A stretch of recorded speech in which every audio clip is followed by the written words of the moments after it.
Good evening and welcome to this Hot Topic referendum special. We record this programme on the 16th of June, a week before the referendum and a few hours after the murder of Jo Cox MP. Because of that, members of Parliament have been advised not to come out tonight, and so we've lost a couple of members of our panel for security reasons, Martin Vickers and Melanie On. So I'm particularly grateful to those who remain and gallantly could come. They are Dr. Andrew Defty of the Politics Department at Lincoln University, Dr. Vicky Dunn of the Green Party for the In campaigners on the whole, and Victoria Ailing of UKIP, whose position should need no further introduction. And we're here at Grimsby Institute with an audience full of curious questioners who will not let today's events stop their debate. Now, before we go on, I think the first question, if I may, is from Nicholas Burdall from Hull. Nicholas. You just wait for a mic to come across to you. Hi, can you hear me? I can, yes, thank you. Okay, so my question for the whole panel is, in your opinions, is there a real risk of businesses like Siemens ceasing to trade here if we do leave the UK? Is there, in your opinion, a real risk of businesses like Siemens ceasing to trade here if we leave the EU? I think, Victoria, that's one for you to start with. Well, I was in a debate about 3 days ago with one of the directors of Siemens. Siemens actually get an awful lot of European Union subsidies. However, I don't think they would cease trading in Britain if we got out of the European Union, because they've got so much infrastructure here already. But let's look at other firms like Toyota and Airbus. They're all going to stay here. But the other thing to think about is that we put £19 billion per year into the European Union, get £9 billion back, but we're told how we have to spend it. We would have a lot more money to invest in other businesses where the subsidies are actually costing us a fortune. And I'll give you an example how it's affected our steel industry. The renewable energies are not entirely effective and depend heavily on subsidies. The knock-on effect of this has cost our steel industry so much in energy bills, they're now forced to close with the jobs. And we know what happened in Scunthorpe. What's happening instead? India is where the steel industry has been moved to, so they're probably emitting far more carbon emissions than they ever did here because there are no restrictions. Victoria, we'll get on to the environment in a moment, but if you could just tell me if you think Siemens is more likely to pull out of the Britain into the EU. I'm just talking about this particular point because it is to do with jobs, and I know where you're coming from with Siemens.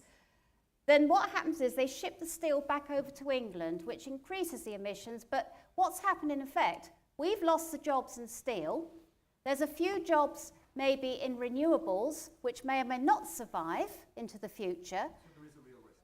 I don't believe that Siemens will pull out because we leave the European Union. They will only pull out if the subsidies stop from the European Union, full stop. And that is not going to happen because there's too many vested interests in it.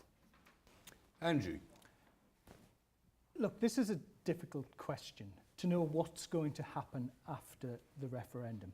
I think what's problematic is A, trying to predict it and also trying to arrive at trying to say what individual companies like Siemens will do. I don't think we should get into the realms of what Siemens will or will not do, but I think we need to have a broader idea about will there be an economic cost to pulling out of the European Union or not. Now, most of the evidence, most of the analysis, most of the economic analysis says there will be an economic cost to pulling out of the European Union. And part of that economic cost will be bound up with whether or not companies want to invest in the UK because the UK is no longer part of the European Union. At the minute, the UK is an attractive proposition for investment because companies that invest in the UK, that build their factories in the UK, then gives them access to the EU market. Their incentive to invest in the UK after a Brexit would be simply to give them access to the UK market, which is clearly not as significant as having access to the EU market. So I don't think we can say what Siemens will do, but I think you just need to ask yourself, is there going to be an economic cost to withdrawing from the European Union? And there are very few people, including those who think we should leave the European Union, who don't believe that there will be some economic cost. Andrew, can I just ask you... much of Siemens' interest in this region is to do with the renewable energy sector. And the reason why they're investing in this region isn't particularly in or out of the European Union. It's because this is a convenient set of ports to use in order to get their hands on that wind blowing across the North Sea. The geography isn't going to really change with the politics, is it, for that reason for investment? No, the geography is not going to change, but the financial situation might change. I think that's what might make the difference. Victoria, I know you want to come in, but I'll just ask Vicky first. Well, I'll just say I'm delighted, Victoria, you've now noticed the importance of carbon emissions and are talking about that. It's something I've been talking about for a long time. On a slightly more serious note, I think trade-wise, capitalism will find a way, and we will keep trading with the rest of the world. And there may be short-term effects. We cannot yet foresee whether we're going to join the European Economic Area and consider trading on a fairly similar basis with Europe, or whether we would not do that. And I think within the Leave campaign, you'd find a big divide on opinions, because joining the European Economic Area, not to jump subjects, then allows freedom of movement of people as well. So I think it's almost unknowable. I think people will keep trading because that's what businesses do.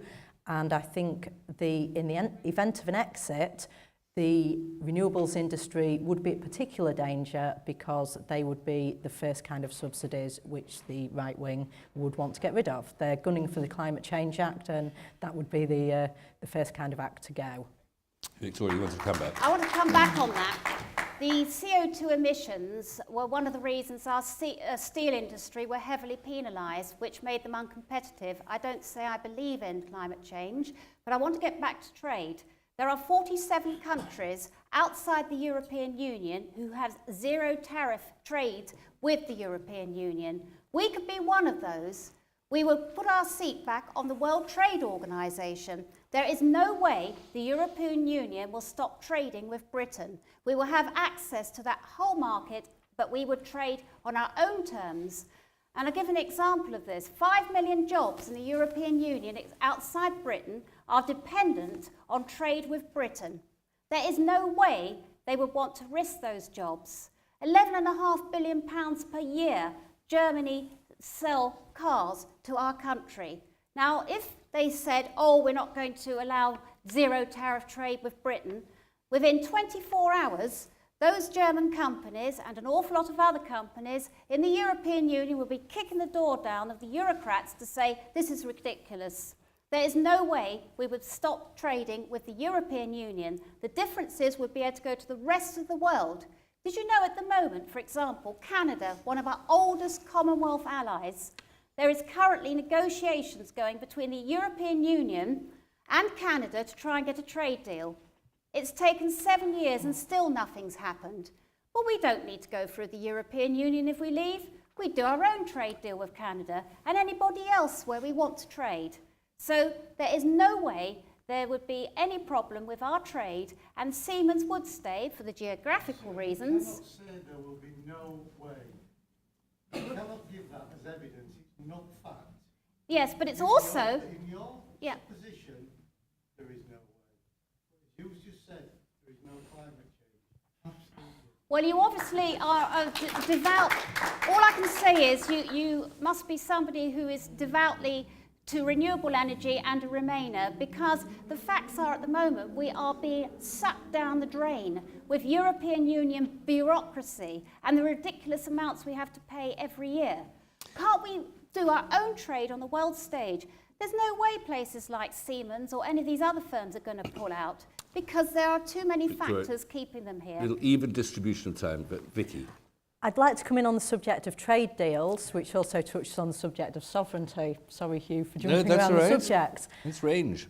We're under threat. Whether the UK leaves the European Union and signs the TTIP agreement with the Americas on its own, or whether we sign TTIP, the Transatlantic Trade and Investment Protocol, whether we sign it as part of the European Union. But our sovereignty is under threat from that kind of trade deal. Now, a trade deal which smooths the way for people to do business, fine. But a trade deal which allows companies to sue our democratically elected governments if our governments pass laws which protect workers or which protect the environment is not fine. It's not fine at all. And in areas where They have passed such agreements around the world. You find if a government says we're going to put warnings on cigarette packets to discourage smoking, you've hit the profits of the tobacco companies. They can sue the government. It's basically, it's a power grab of the corporate world, which is completely elected and completely undemocratic, taking away power from our democratically elected Vicky, institutions. Sorry, I think Andrew just wanted to get one last very quick comment in before we have to Well, stop. in relation to trade deals, I think we have to understand the relative strength of the UK as an individual actor and the UK as a member of the European Union. Andrew, thank you very much. We'll have to stop there. Please come back after this break.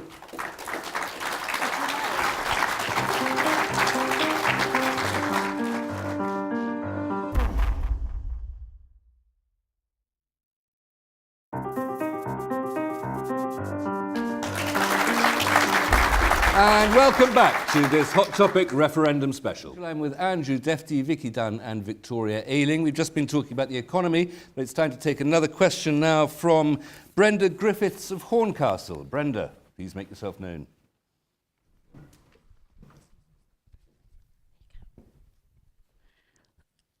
Would you say that immigration has improved places in Lincolnshire, such as Boston? And if so, why do you think this is? Would you say that immigration has improved places in Lincolnshire, such as Boston? And if so, why do you think this is? Vicky, perhaps you want to start with that one.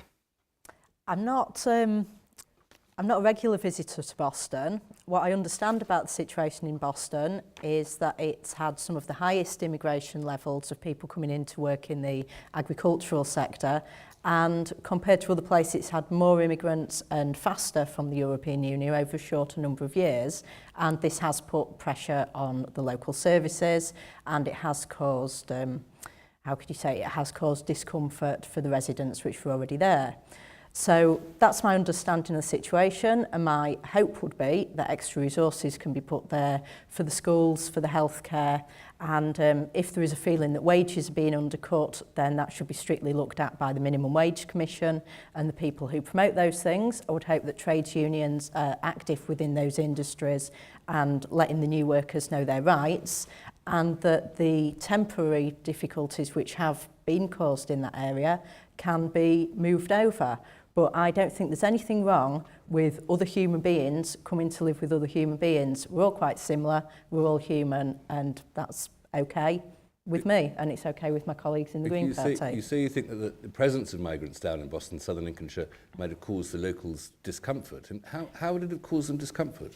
I think if a lot of people have come in a short time, there's pressure on housing, there's pressure on schools, there's pressures on doctors' surgeries.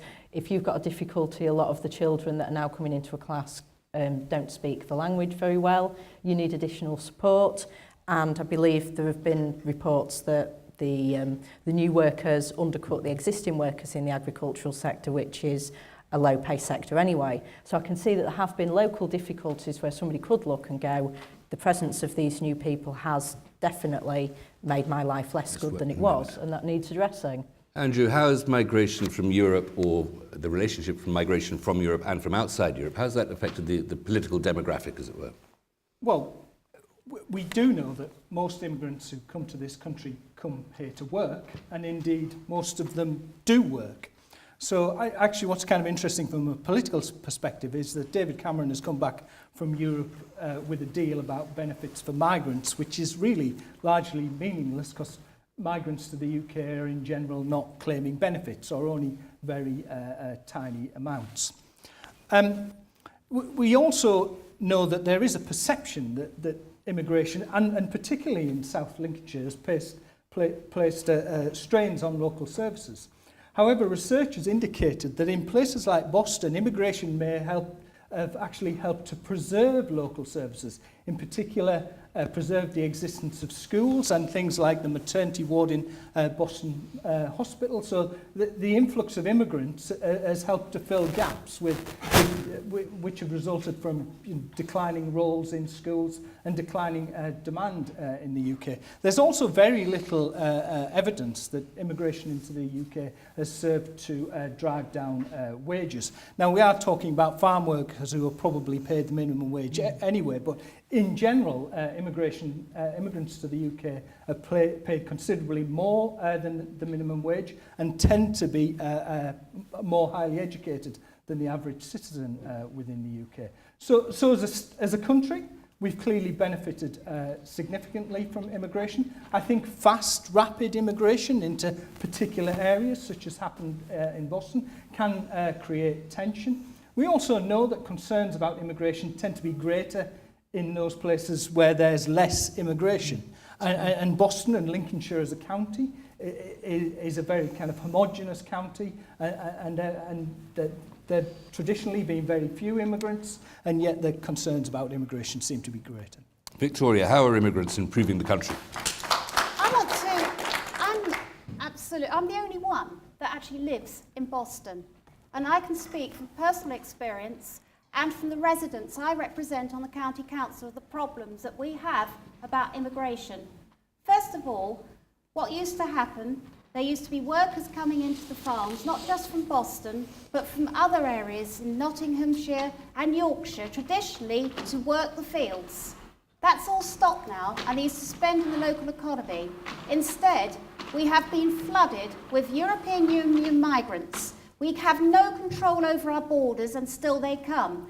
Now, they are forcing down wages, and this is how. Recently, in the European Court, there was the Viking decision. What that means is, if companies set up in Romania or Poland, or any of the other EU countries, and they recruit people from those countries to work in England, they can pay them the minimum wage from those countries. And that was the Viking decision. Therefore, they're coming over and undercutting the migrants that are already there, not to mention the locals. And in fact, I was in Spalding chatting to some people about Brexit, and there were Poles there who were concerned about the new wave of migrants coming in on even lower wages than they were getting. So it has a knock-on effect. Also with the schools, there was no risk of closure. It was mooted at some point, and the maternity hospital. We are absolutely swamped.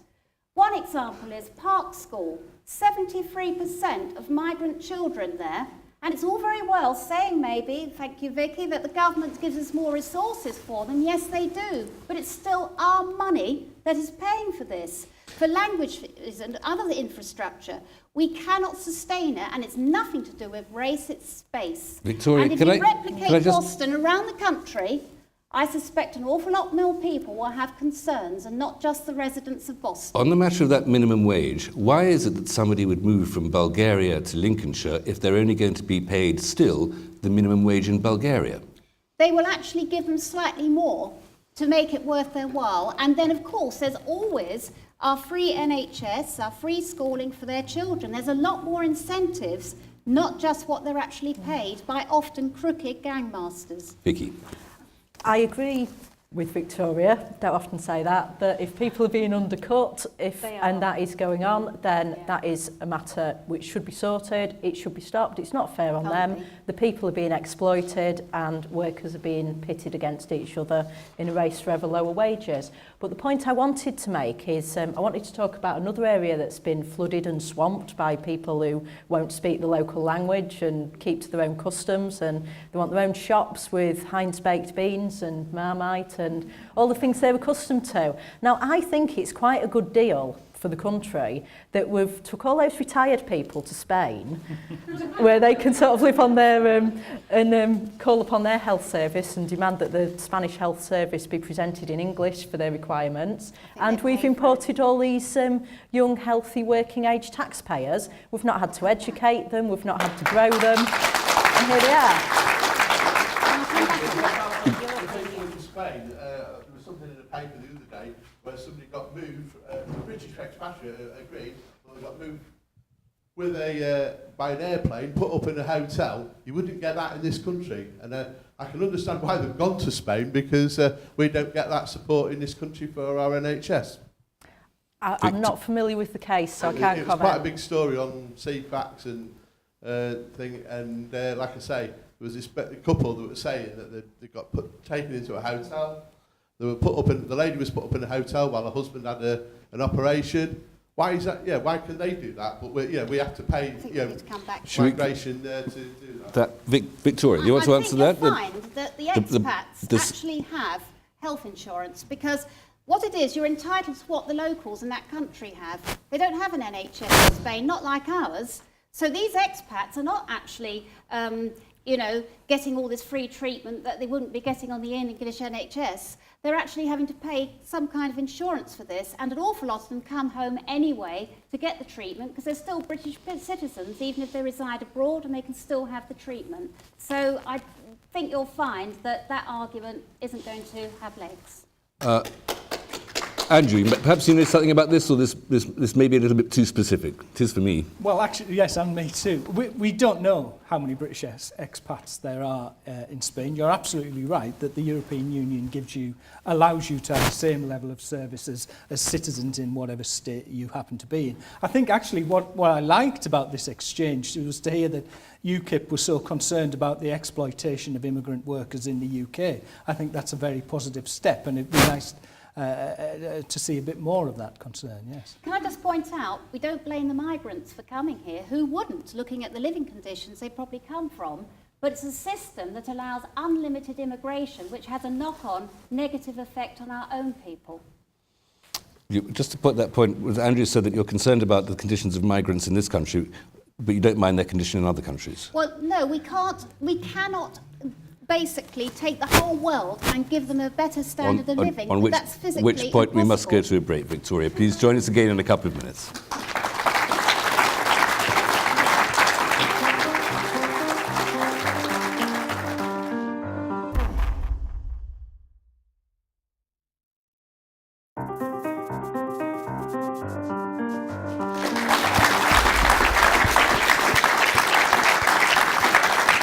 Welcome back to Hot Topic Election Special with Andrew Defty, Vicky Dunn and Victoria Ailing, a cross-section of views on the matter. Our next question in this part, please, from Vicky Hartung of Grimsby.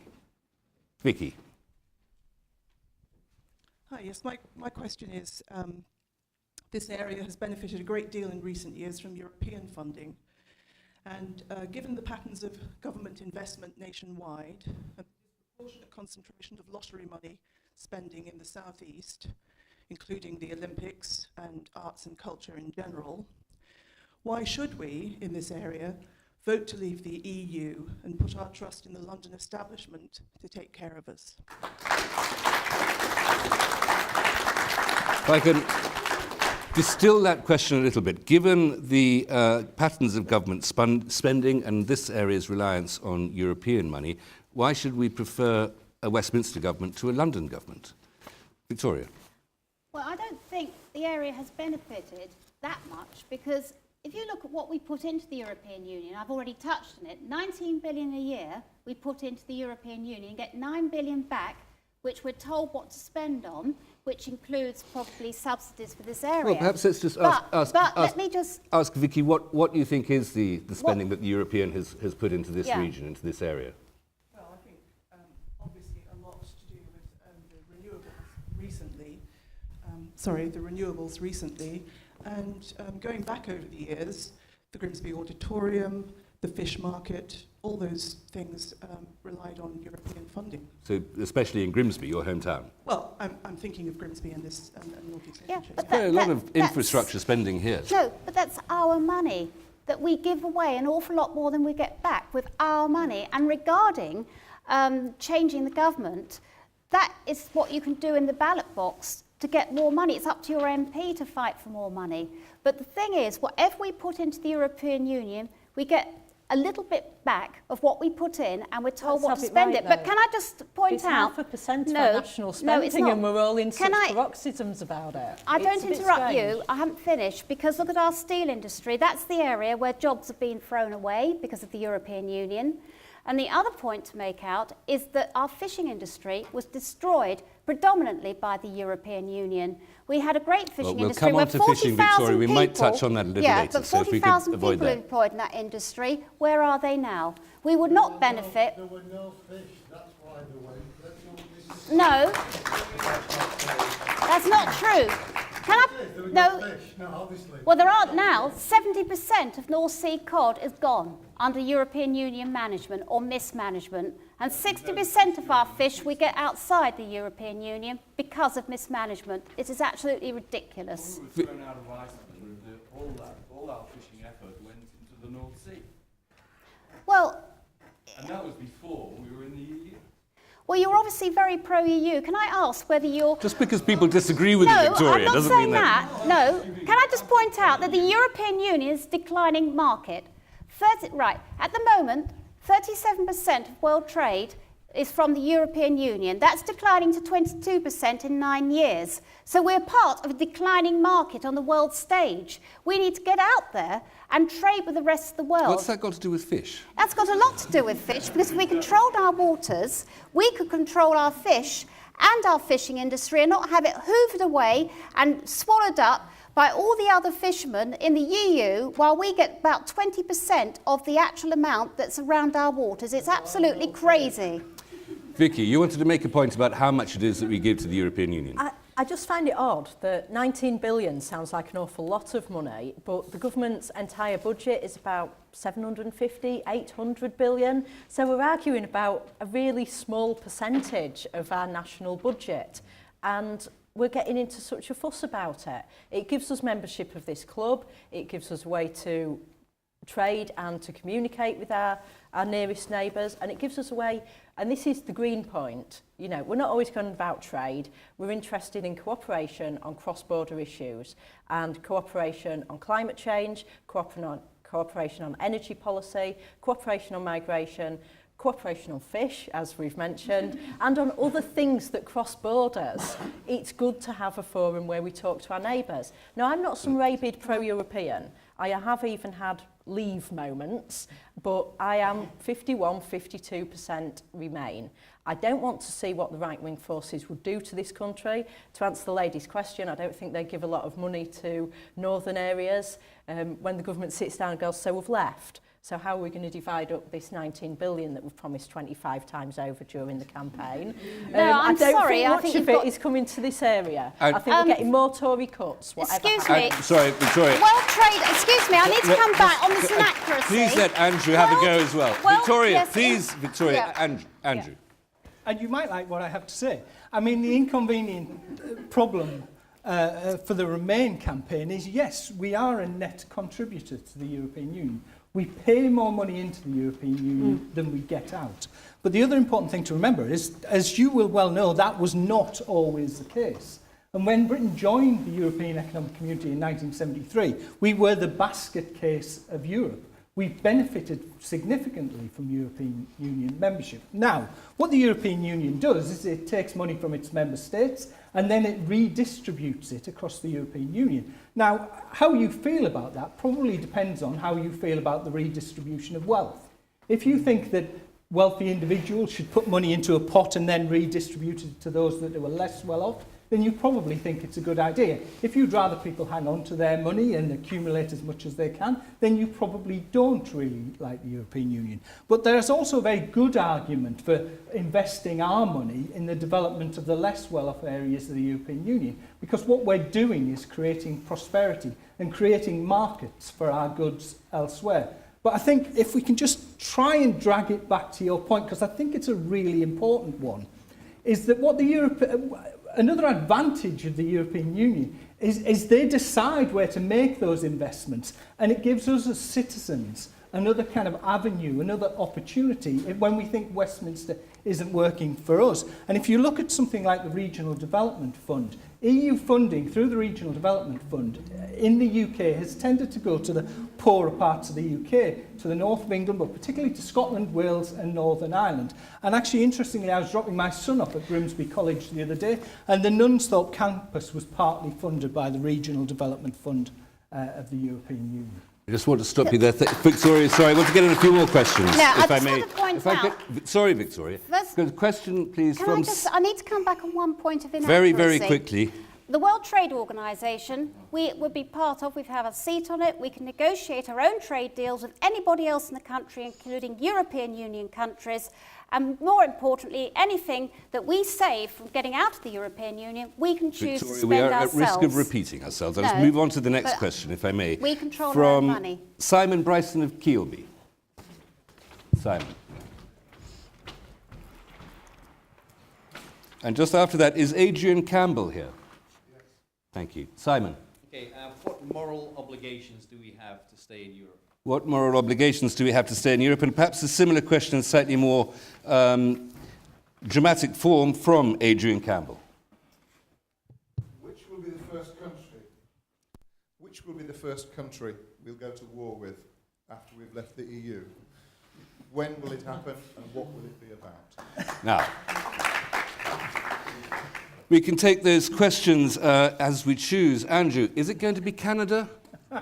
They're very expansionist, you know.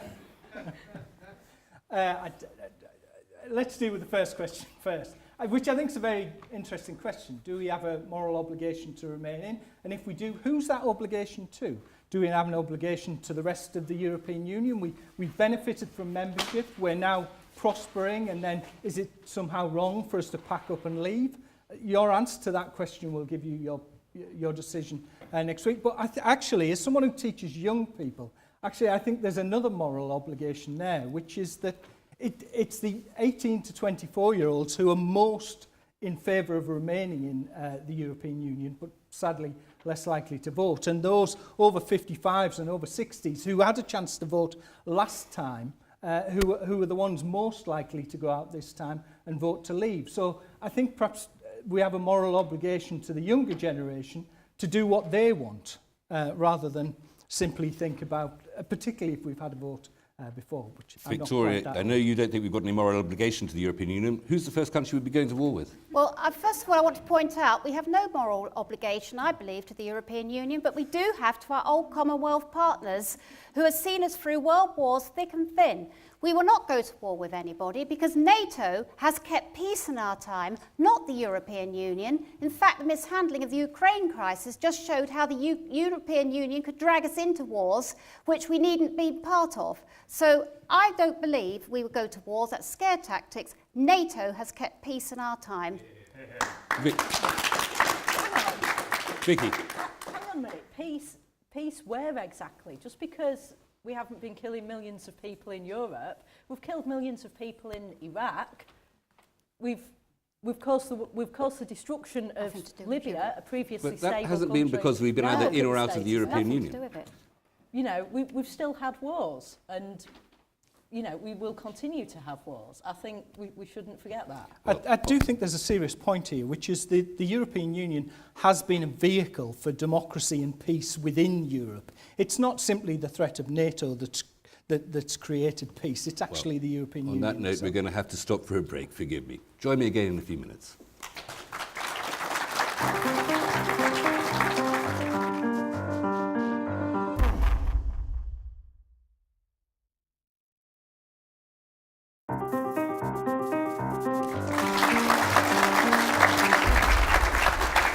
Welcome back to Hot Topic Referendum Special with Andrew Defty, Vicky Dunn and Victoria Ailing. We'll move swiftly on to our next question, which is, please, from David Pearce of Grimsby.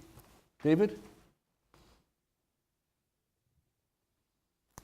David is not here, so I'll read his question out for him. Why are the government scaring people with information they cannot categorically back up, he asks. Vicky, nobody here is from the government, I should add, so nobody has anything to defend. But Vicky, perhaps you could start with that one. I think the soundbite campaign is getting pretty desperate now. One of the mums on the school run was joking with me they'll be predicting an alien landing, UFOs landing next. And then I put on the radio and the Chancellor of Germany is predicting incest and World War III and the decline of Western civilization. I just think it has got ridiculous. I really wish we could have had a better quality debate than this. I don't know if it's soundbite politics. Because, you know, I've been on the line. I've looked at the left case for exit. I can see there's a case for we would be freer to nationalise our industries, to protect our NHS. I can see there is a left case for exit. I can see there is also a left case to say, stay in, fight the the march of the right wing across Europe and do what we can to reform Europe, which admittedly is going to be a hard fight when we need 28 countries to agree. I can see there's such nuanced arguments on each side, and I've talked to so many people about the details, and you know, I've been one way, I've been another. I'm weakly Remain. I think on balance, it's Remain. And you know, I think the people are having those discussions from what I've heard around me. I think the politicians and the generators of the Facebook memes are the ones letting us down. Victoria, I mean, the question asked about the government giving out information that it can't categorically back up, but both sides have been guilty of that, haven't they? I wouldn't say so, because we're not doing scare tactics like the sky falling and there'll be World War III. But one thing I will point out, there are things going through the European Parliament now which are factual and extremely worrying. One of those laws going through now is that there can never be another referendum for in or out for any EU country. That's one thing. So this will be our last chance to leave, and that is fact. Secondly, they're actually going to be issuing all European Union citizens, including us if we stay, with direct tax cards. So we know where that's going to be leading, a direct tax ring. It is actually true, and I think you need to check on your facts. That is true. Victoria. That is in the Lisbon Treaty, and it's going to be implemented next Victoria, year. what do you think about Nigel's poster today with all the rather dark-skinned people in a very large queue behind him? Do you think that was a scare tactic or a little bit racist? I don't think so at all. I think some of the weird stuff Natalie Bennett came up about that we're all going to be eaten by bugs or something if we didn't use green policies were equally as bad. No, I don't think that's scare tactics. I think if you actually look at our borders that we cannot control, that we're going to get another million Turks coming over here possibly in July. Control borders. We what cannot people control at the our airport borders. doing? If anybody has an EU passport, they can come in here unchallenged, and that is that's extremely true. frightening. That is borders. true. Victoria, we cannot control our borders. Andrew, you have a different take. Yes. I mean, one of the frustrating things about the campaign is the amount of untruths and disingenuous descriptions of what's happening. I think part of the problem is we've got two sets of things going on. People talking about the future and we don't know what will happen, and then people, which you've just done, and people talking about the present. But they're making stuff up about the present as well. We do have control of our borders. We can stop EU citizens at the border, and we can turn them around if we have reasonable suspicion that they might be damaging to the public good within the UK. It's simply not true that the UK doesn't have control of its borders. We're not part of the Schengen group. We do have borders, and we do have the right to turn, including EU citizens, around at the borders. So we shouldn't equate the free movement of labour with not having control over our borders. The two things are quite different. But we've had quite a lot of these kind of bold statements which people pick up on. They sound vaguely credible. And by the time anybody's checked, it's too late, because most people have believed them anyway. Andrew, can I just put a point about the campaign more generally here? That has it been perhaps a little bit too much about the personalities and less about the principles? Has it been a bit too much about who is most blonde? I think it has. Right from the very beginning, it became about personalities. I just think, I'm sorry, I'm a boring politics lecturer and I quite like the details. So I don't I don't like people saying things like, we don't have control of our borders. We don't. I don't like it when people say, you know, the EU is making us do these things, as if we're not actually part of the EU. And actually, if we don't want the EU to do things, we're a strong and powerful member Can I of the come EU. back here? Because we don't have well. any control over our borders because of the Human Rights Act. If we say we don't want somebody here, within 2 minutes they're straight into the Victoria, European the Human Rights Court Act is a Westminster Act. No, It has nothing to Human do Rights with the Court. European Union. Sorry, Human Rights Court. The Human Rights Court is a separate institution from the European Union. In the Lisbon Treaty, we cannot leave the Human Rights Court unless we leave the European Union. No, that's No, it is true. I suggest you read the treaty. Sadly, I don't and have a look at the constitutional lawyer reality, present, but rather than sit in a university looking at theories, because the treaty, Victoria. actually, the treaty says we cannot leave the Human Rights Court unless we leave the European Union to the Lisbon Treaty. I think you two have cancelled each other out. Vicky, you had something to add. Well, after that, I don't know if it will be that interesting if I add it. What I wanted to say is that Westminster politicians often blame Europe for doing things which they've done themselves and passed quite correctly. That's right, yeah. And a very practical thing which we could do without treaty change is that we should have all the deliberations of the European Parliament televised and of the European Commission. We should see a lot more of the documents so we know what they're up to. We should be developing a European culture of scrutiny and looking at what they're up to. And our government, they do it in Denmark, we could copy this. Our government, our ministers should say, right, Parliament, this is our negotiating position. This is where we're going to negotiate on that treaty. Is that all right with you, Parliament? You've been elected to represent the people. And we should know before we go to the European Parliament what our government's coming up to. Instead of our Eton educated elites going and associating with other elites over there against our interests, we should know what they're going to do, and then they should go over there negotiating our interests and come back and give us a full I don't know what people have against elites. What's wrong? Why would you wish to be governed by the mediocre? Can I just say, Victoria, very quickly, I want to get one more the European question. Parliament is televised. You can see it on the news channel. I mean, it's a deadly boring, deadly long, but they do actually televise things at the moment. We want to see more of that. If I can get one more question. Ian Brocklebank from Cleethorpes. Ian is absent, but Ian has asked and sent in the question, will this referendum be the final say on our European future? And also, I add, do we hope so? Victoria. Well, I believe in democracy, and I am concerned about this act going through the European Parliament at the moment, which is happening. It's dressed up as something else, but one of the clauses, there can be no more referendums on our membership of the European Union, and that frightens me because I feel that we are then trapped, whatever happens. What was the second part of the question? Well, do we hope it's the last ever referendum? Well, I don't think it should be the last referendum. I feel that democracy should come from within our own country, and we shouldn't be dictated by a foreign bureaucracy where we only have an illusion of influence, not actual influence. We only have 9.7% of the votes in the European Parliament and 8.2% of the votes in the Council of Ministers. That isn't Can I just clarify that last point, Victoria? You're saying you don't think this should be the last referendum, even if we vote to come out of the European Union, you would suggest every 20 years or so ago we have another referendum to decide whether we might want to go back in? No, my point is this. I believe we are a free sovereign state and we have a democracy. We have no real influence in the European Parliament, and they push this through to stop us having any further referendums. I do believe it's an actual infringement of our democracy as a free country, which we've been for centuries. Vicky. I don't think it will be the end of the matter, leave or remain. I think if we remain, then clearly the pressure will come along for a second referendum.